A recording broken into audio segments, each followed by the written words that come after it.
Hey guys, what's up? It's me, Amaria again, and I have a special guest today. This is Emily. She is one of my best friends. Say hello to the people, Emily. Hello to the people. So today, we're going to do another nonchalant interview, I guess. We're going to be talking about anxiety. A lot of people suffer from anxiety, and I feel like it's not talked about enough. And my friend just so happens to be diagnosed with anxiety. So I just want to start off with a quick fact right here about anxiety. Over 40 million adults in the U.S., that's 19.1%, have anxiety disorder. Most people develop the symptoms before the age 21. Okay. So I didn't know that. Yeah, I didn't know that either. Thanks to Landon for giving me the tip on looking up how many people suffer from it, because I didn't think that many people suffered from anxiety. Did you? No, and that's just like the people that are diagnosed, like Exactly. not even the people that 40 million yeah. people. That's insane. Yeah. Yeah. So, like I said, today we're just going to be talking about anxiety. I'm going to ask Emily some questions about how she has dealt with anxiety. What are some milestones that she has gotten through? You are more than welcome to ask me any questions that you might have about myself. I personally have not been diagnosed with anxiety, but I do suffer from PTSD, which is a form of anxiety. Yeah. So if you literally have any questions for me, feel free to ask. Okay? Okay. So Emily, just tell us a little bit about yourself, first of all. Well, in general, I like to read. I'm a daycare teacher. I played soccer in high school. Love soccer. And yeah, obviously am diagnosed with anxiety and go to counseling every 2 weeks. I kind of just hang out, kind of similar to you. Kind of just hang out. Nice to know. Yeah. I already know that. You did, yeah. You guys did it. Yeah. So, all right. Well, I guess I will just get right into my questions here. It's probably the questions are gonna lead to other things. And Yeah, blah, blah. for sure. So, what age were you diagnosed with your symptoms of anxiety? So I was officially diagnosed when I was 18. I'd had some symptoms before that, obviously, but I'd never been in counseling long enough to actually get a diagnosis. Okay. So, been a few years now. Okay. Were there things that you noticed about yourself, like in your teenage years, that are different now? Like knowing that you have anxiety now and when you were 18, is there like a difference between then and now? I feel like because I know that I have it now, I can kind of recognize when like specific thoughts are just like anxiety and I'm not really thinking, not necessarily logically, but just kind of like in a loop of kind of being emotional and kind of freaking myself out a little bit. Okay. I get what you're saying. Like it's something that I do is I tend to literally think about conversations that I haven't even had yet. Yeah. And freak out about what could go wrong in those situations. Yeah. All right. So you recently started driving your own car. Yes. I don't mean to put this out there to embarrass you. No, whatsoever. you're fine. It was just when we met and you'd been friends for like 2 years before you started driving. Yeah. You're 21. Yeah, about to be 22. Yeah. So I want to touch base on that just a little bit. Why do you think that you didn't want to drive? I know that you said that I want to say scares you a little bit. Yeah. Okay. In general, it was kind of the thought of like, even if I do really good at driving, that doesn't mean everybody else is going to do really good at driving. Right. So it was the thought of like, I'm not fully in control of the situation. And then a few years ago, I saw that really bad accident. I know which one you're talking about. I saw this really bad accident and it like happened like a few feet in front of me. And I was like, okay, yeah, I'm never going to drive again. Okay. What made you start driving again? Like, what made you overcome that part of that anxiety that you did have then to be able to drive now? I think specifically for that, I was spending half of my paychecks on Ubers getting to and from work, and it was like really hard to plan things with people because I'm like, oh, can you pick me up? Can you drop me off? Days. Yeah. So it was kind of realizing like it's something I'm going to have to do at some point. So I kind of had to. There's this quote I saw. It's in Young Sheldon, funny enough. Gosh. And it was like, they say like, when there's a big storm, like some of the cows will get stuck in the storm because they'll just stand there and like they'll try to wait it out. And then the bulls will like stick their head down and walk towards the storm so it'll pass by them quicker. So I was like, okay, I kind of gotta like. So you gotta grab the bull by the horns. Yeah, I kind of just gotta do it in that case. Okay, all right. Well, it's good that you're finally driving. Yeah, I'm so proud of you. For sure. Although it is scary driving with you. Really? Yes. Why? I feel like I'm a good driver. Really slow, Emily. I drive the speed limit, Amaria. So do I, but I feel like I'm going faster.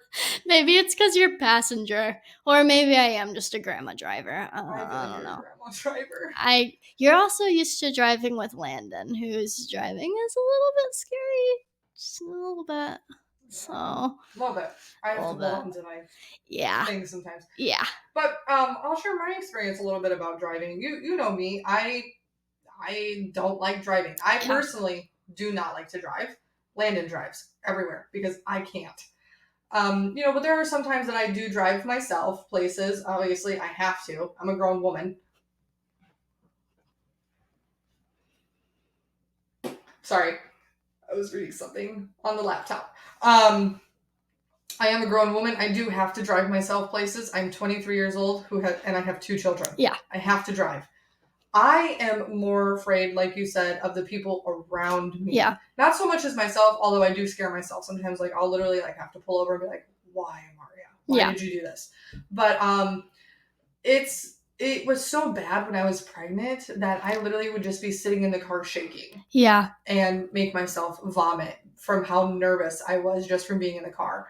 I'm not like that anymore. I have calmed down and I talk myself through it every time I get in the car. I just think in my head, we're going to be okay. Yeah. We're going to be okay.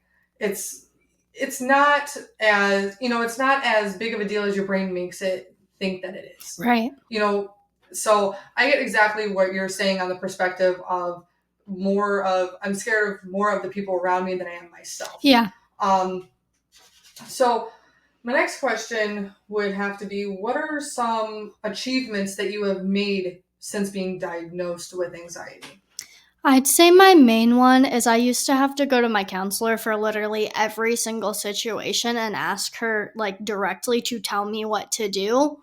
And now I'm at a point where I can kind of work through things myself. I just need the reassurance that my thought process was like correct. Mm-hmm. So I'm really proud of that. Okay, yeah.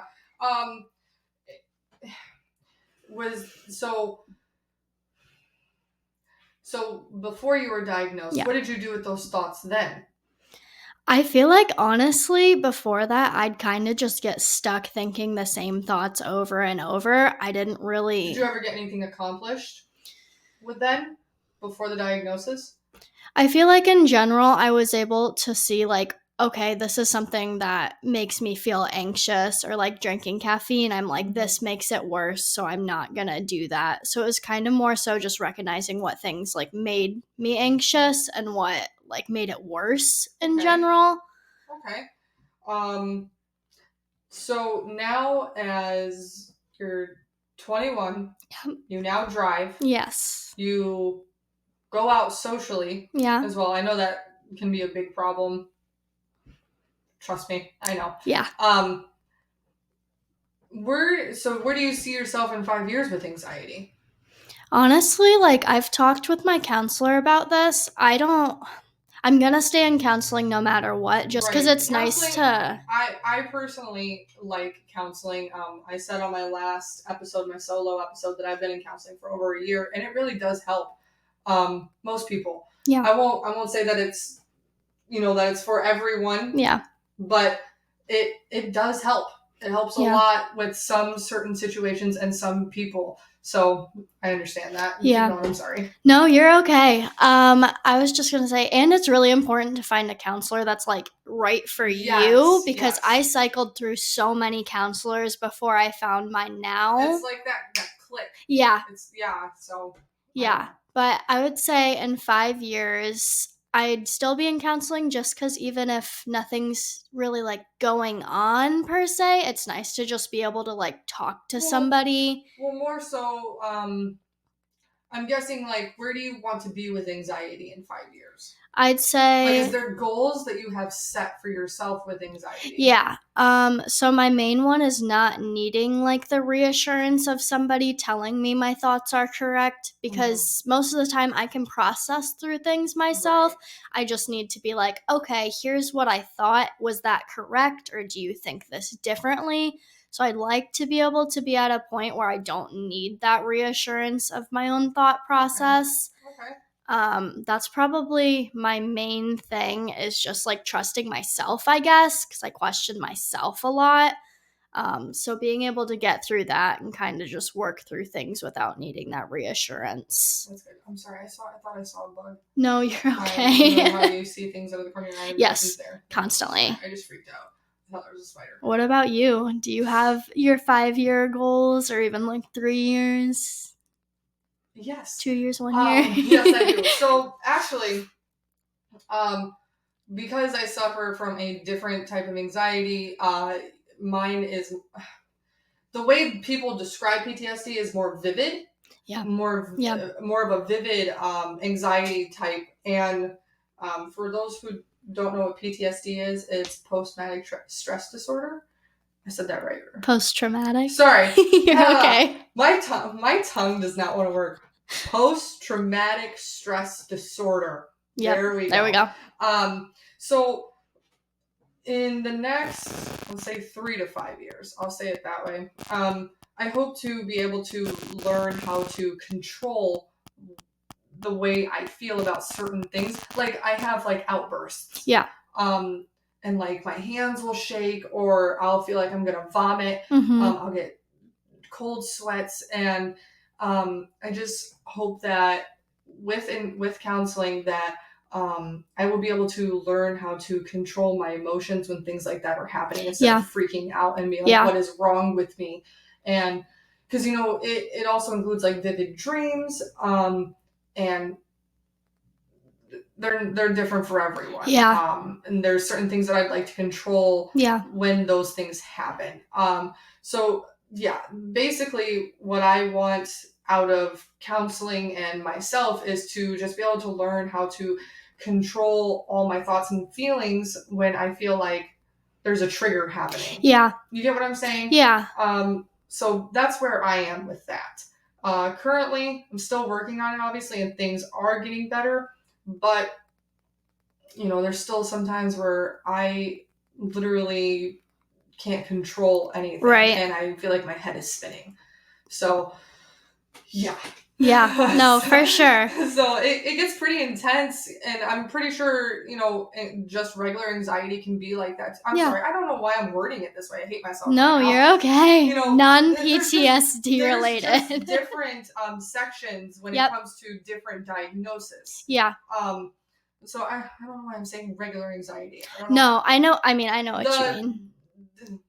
The prognosis anxiety. Yes. Is just a little bit different from the PTSD. Yeah. It is there are 2 different types of diagnosis of stress disorder. Yep. So, what was I saying to you? I completely forgot. I just went on a whole You can't ask me. I follow your trails. I'm talking so much that like my brain isn't keeping up. No, I know what you mean. No, and it's like, I know for PTSD, because like obviously there's separate anxieties, and I was diagnosed with that as well. I know that's hard, because like with regular, I'm wording it that way too.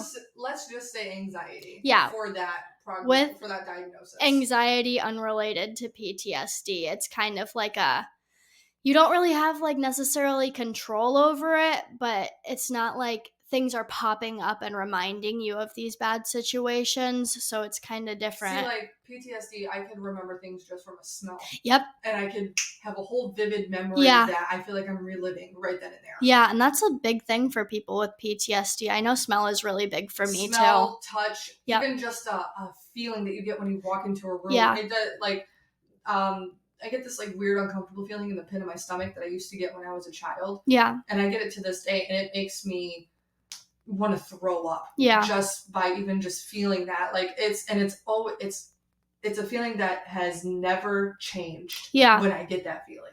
It never feels different. It's always the same feeling in the pit of my stomach. Yeah. So it's more about sensory when it comes to PTSD, I want to say, especially for me. Yeah. Or even like looking at pictures, I can remember the day that something happened just from looking at a picture and what took place. Yeah. And it could just be so vivid. And yeah. Especially like the dreams. Dreams are so vivid to me. It's insane. Yeah. Like I sometimes wake up and feel like I can't breathe. Yeah. And it's like sleep paralysis almost. Yeah. No, I gotcha. Sitting on top of your chest and you wake up and you go, yeah. You know, like I just took this big gasp of air and I'm like sweating and there's just so much to it. And I it sucks, but I'm getting help for it. I had are they called psychologists? Psychologists? Yeah. Sorry. There's so many psi. Yes, there is so many psi. I did see a psychologist for a while who did explain to me that when you have like PTSD, like the diagnosis PTSD, there's like these little things that look like almonds and they're in the back of your head here. And whenever there is like a trigger, like a smell, a touch, a picture, anything, a noise, those things bounce. Yeah, okay. They vibrate and bounce off the walls that they're in. Mm-hmm. And that's what causes the stress to form. Okay. And that's what causes the outbursts and the cold sweats and all of that. And so I can only imagine like what it could be like with anxiety. Is it like the same? You know, I try to wonder, is that how it works the same way or no?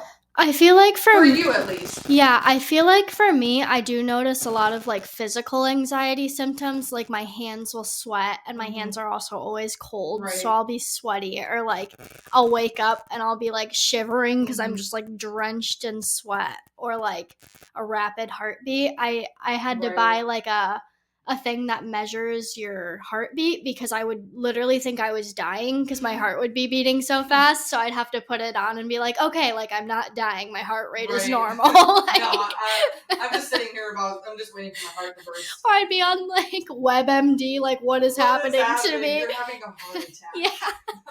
Like call the 24-hour nurse line. I'm like, am I gonna die?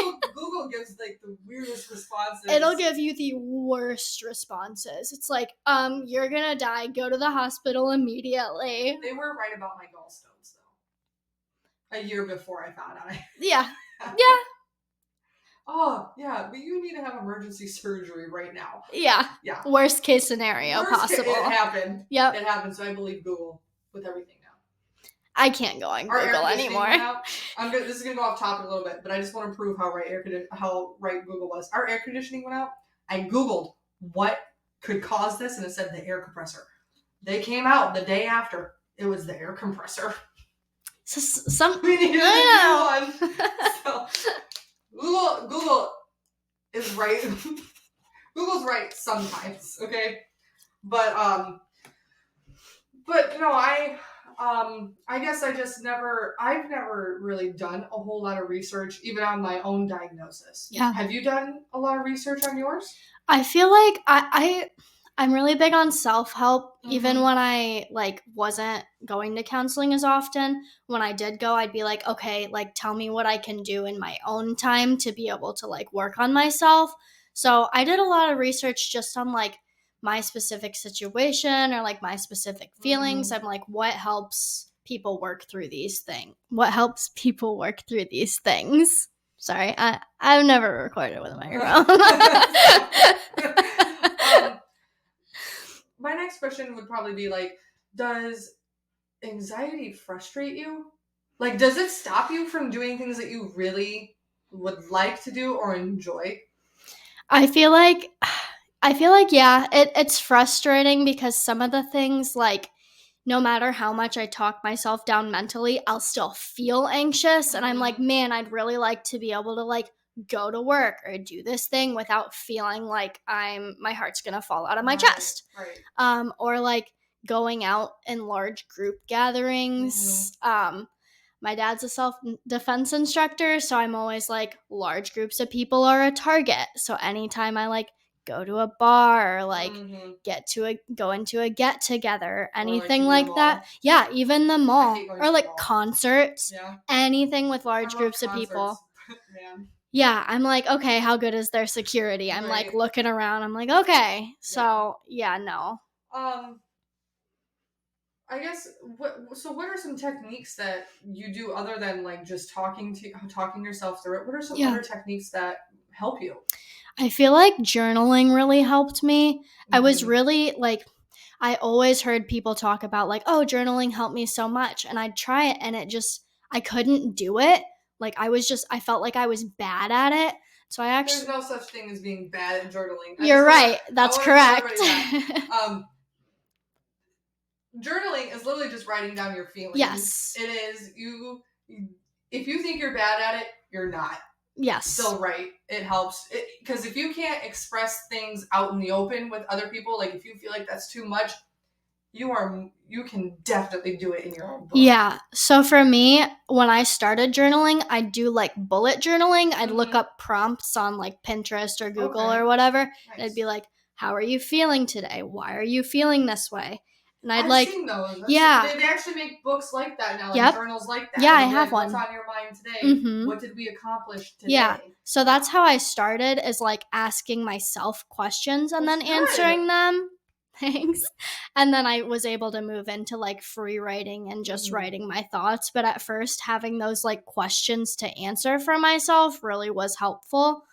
Um, so I'd say journaling is a big one. Besides that, there's a lot of techniques in counseling that they teach where it's like, imagine your thoughts like floating on a cloud or like Right, and floating down the I river. do want to say this: not every technique works for everyone. Yes. You have to find your own Yep. technique. If something doesn't if something doesn't work, try a different one, and Yeah. that's okay. Not everything is going to work for everyone. Yep. That is one of the main things that my counselor tells me all the Yeah. time. Me and Landon try so many techniques, and some just don't work, but Yep. others work amazingly, and Yeah. they are like little to no effort whatsoever. Yeah. So for me, like the leaves thing doesn't work and the clouds thing doesn't Mhm. work. But I found like if I imagine like a thought and I put it in a box and I put that box in a closet in the back of my head and I shut the door and I'm like, Mhm. once it's in there, I'm done thinking about it. Mhm. I found that really helps. And, sometimes I'll have to put things in the closet more than once, but I feel Mhm. like that was the most helpful to me. Good. I'm glad that you're like, don't get me wrong, and I hope I'm not saying this the right way, but you're really into yourself. Yeah. You're really into building yourself up Yeah. in so many ways, and I'm very proud of you for that, because not a lot of Thanks. people have that courage. Yeah. Even some people are just stuck, and it takes them a while to get out of that. Yeah. And I just want to say I'm very proud of you. I'm very proud of you for doing this journey with yourself, because Thanks. you're still learning things about yourself. Yeah. No, Everybody constantly. is still learning new things about themselves every day. Well, and I feel like no matter what, nobody's going to ever get to a point of perfection. Oh, ever. nobody's perfect. Like, that's like just factual. Nobody's perfect. So I'm like, there's constantly things you can do to better yourself. And I always like to look for those. And like I said in my last solo episode, literally nobody's perfect. Life's not perfect. Yeah, absolutely. Nothing is perfect. You can try so many things and do so many things, but it's never going to be exactly what you think it should. Yeah. If that makes sense. No. I hope I'm not wording this wrong. I just really want the viewers and everybody out there who watches the show to know that even just working on yourself is great. Yeah. You have taken that step forward into improving yourself. You're not ever going to be perfect. We all go through life and think that, okay, in 10 years, I'll have all this figured out. You might not, and that's okay. Yeah. At least you're still putting yourself in a position to do better. And that's what I think we need to focus on is, with you with anxiety, me with PTSD, I'm focusing on today. Yep. I'm not focusing on yesterday or tomorrow. I'm not focusing on a year from now. I do have plans. I have goals that I would like to reach, but if I don't, that's okay. That was a really big thing for me. I just got this piece of advice because I was talking about how I was like, I wanted to be married by here, engaged by here, have kids by here. And somebody told me, they were like, it's really bad. Like, not necessarily bad, but it can be really discouraging when you set all those plans so far in the future, because chances are, like, things are not going to go perfectly. Like, that's just... When I was 18, I had a 10-year plan. Yeah. Did not involve getting married or having kids. Yeah. So I feel like you, I'm also trying to focus on the now, but I'm a big planner, so it's hard. It is, because you know me. I plan every second of the day. I plan every... I plan every hour of my day. I really do. Like today, I asked Landon, what time do you want to do this today? And he was like, why does it matter? I said, because I need to plan it out. And he's like, why? He's like, can't we just enjoy the day? I'm like, no, I have to plan. I plan my free time. Like, I plan when I'm not going to do anything. It stresses me out. That's the weird thing about us is, like, we're so alike in so many ways, but when you're like, I have this much time to hang out today, I'm like, what? Well, because I'm like, okay, well, I'm going to go over to Amaria's till then. Me anxiety. I'm sorry. Well, because I'm like, I need this much time to wind down. I understand that because, even me being like, because I don't work, I stay home with the kids, I feel like I have to have everything planned out. Like, we wake up, I told you my routine the other day. You did. You're like, Amaria. Like, that was intense. Yeah. But no, but that's also another form of that security that you have with yourself. Because if you do it that way your brain will know, okay, so this is what we need to do. Instead of having a day where you have no idea what's going on today, that gives me so much anxiety. Yeah. There you go. Or if I don't know, if we're going to hang out and I don't know a specific time, I'm like, I can't nap. I just have to sit around and wait until I know a time. And that's why I always try to get back to you as fast as I can, because it stresses me out too, because I'm like, I got to talk to Landon. When do I bring this up to him? Is now a good time? And I'm like, I got to reply to her. Yeah. Because then you'll be like, okay, just let me know. And I'll be like, okay. And then you'll send the smiley faces. I'm like, oh, I have an hour to tell her. No, well, because I'm like, I can't nap, because I'm like, if I fall asleep and she texts me, what if I don't wake up in time? Right. That's why, today when I texted her, I was like, you gonna be here at 7, right? That's why I texted you, right when I woke up. I was like, so you said 6 or 7, right? But then I realized we hadn't talked in 7 hours. I'm like, oh my God, I hope she doesn't forget. Hey, you're gonna be here at 7, right? Yeah, no. Sorry. Just a couple fanatics over here. Yeah. Just chatting. That happens. But mainly, I just didn't want this whole thing to be so-called professional. I really, as your friend, wanted to get this insight on you, but I also wanted to make an example of it. And just let, other people know that it's not just me going through things. It's not just you going through things. There's other people out there who go through the exact same things as us. Yeah, and that there's certain things that might help you, but won't help me. Right. So not everything works for everyone. Yeah. I really want to put that in big words everywhere. Yeah, you got to find your specific things that work for you. Yes, it's very important. But also I just want to touch base real quick on life. Life is what you make it. Honestly, it is. I just don't want you to push yourself too hard. I don't want to push myself too hard. I don't want any of you guys to push yourself too hard to do something that you mentally or physically cannot do. Yeah. And with anxiety, if it is too hard for someone to drive a car or go out to the mall or be in big crowds, if you literally feel like you cannot, take some steps back. Yeah, absolutely. Yeah, I was actually going to bring up the point of sometimes with anxiety, you can be so anxious that you're just not able to calmly sort out your thoughts. So sometimes you just need to take a break before processing and be like, okay, I'm going to play some video games or I'm going to read a book. And Anything then that might settle your Yeah. own mind. And then you can come back to it when you're calmed down and you're able to think through things logically. Right. Try again tomorrow. Yeah. There's always another day. She just gave some really great advice. That was awesome. Woo. All right, I think that we're gonna wrap it up here. We're at our time, 30 minutes. I wanted to keep it just a little bit short, and check in and with you and just put some advice out there and some knowledge. Yeah, for sure. So I did forget to do the shout outs last time, so we're gonna do them now. So how would I want to word this? Shout out to moi. That is MWHA, Messages Which Are Hopeful. We have our website, which is www.moi.net. I think that's correct. Yes. You can also look us up on Instagram and TikTok at Humans Anonymous. I think that's it. And I hope, I just want to say thank you to everyone who has watched this, wherever you are. What did I just say? Thank you to everybody who watched this, wherever you are. I told you guys, my brain goes like 100 miles an hour. Or actually, sorry, my mouth goes in my...